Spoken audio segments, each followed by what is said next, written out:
So hello guys welcome छ हजुरहरूलाई फेरि पनि मेरो मिन भ्लगमा है। यो भ्लग चाहिँ मेरो शनिबारको है। म त्यसैले म सन्डेको हालिरहेको छु। किन सन्डेको हालिरहेको भन्नुहुन्छ भने चाहिँ भिडियोमा बनिरहनु होला र हेर्दै जानु अनि थाहा पाउनुहुन्छ। सो गाइज मेरो छोरी नुहाएर रेडी भइसकेको थिएँ। त्यसपछि मैले पनि नुहाइसकेको थियो त त्यसैले मलाई थोडा इन्स्टाग्राममा भिडियो बनाउनु थियो। त्यही भएर मैले सोचेँ म फटाफट थोडा मेकअप रेडी भएर बनाउँछु भनेर। सो गाइज म रेडी भइसकेको थिएँ। हेर्न सक्नुहुन्छ मेरो लुक्स। मेरो छोरी चाहिँ पछाडि कार्टुन सुत्दै नै मेरो छोरी नुहाएर कार्टुन हेरिरहेको थियो पछाडि। त्यसपछि मैले थोडा भिडियो बनाउन थालेँ। भिडियो बनाएर मलाई काम गर्नु थियो, पानी भर्नुपर्ने थियो बेलुकातिरको। भिडियो मैले बनाएर त्यसपछि मेरो छोरी हेर्न सक्नुहुन्छ सुत्दा पनि सुतिने कार्टुन हेरिरहेको थियो मस्त कलिएर। त्यसपछि म बेलुकातिर पानी भर्न थालेँ। पानी भर्ने बेला हेर्नु न मेरो छोरी मस्तले पाइप तान्न लागि थिएँ।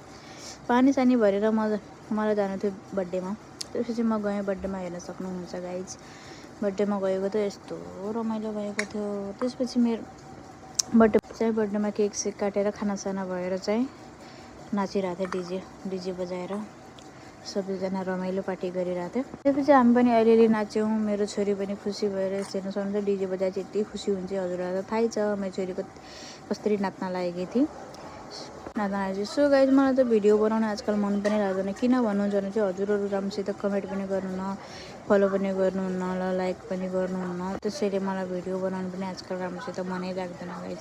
धेरै माया दिनु र मेरो भिडियोलाई लाइक कमेन्ट फलो गर्नु, सबैले साथ दिनुहोस्। मेरो भिडियो कस्तो लाग्छ हजुरहरूलाई गाइज। मेरो छोटो भिडियो यति राम्रोसित त बनाउन त आउँदैन र अलिअलिको बनाउँछु। त्यही पनि धेरै माया दिनु होला र सबैले साथ सपोर्ट दिनु होला गाइज। हजुरहरूले साथ सपोर्ट दिएपछि म अझ राम्रो बनाउँदै जान्छु ल हजुरहरूलाई देखाउँछु है देखाउछु। त्यसपछि म घर आइसकेछु। हामीहरू आउने बेलासम्म रातिको 12-1 बजिसक्यो थियो। त्यसैले मैले यो भिडियो चाहिँ शनिबारको हाल्नु पर्यो। सो गाइज भिडियो मन पऱ्यो भने लाइक कमेन्ट सेयर गरिदिनु होला। Bye bye.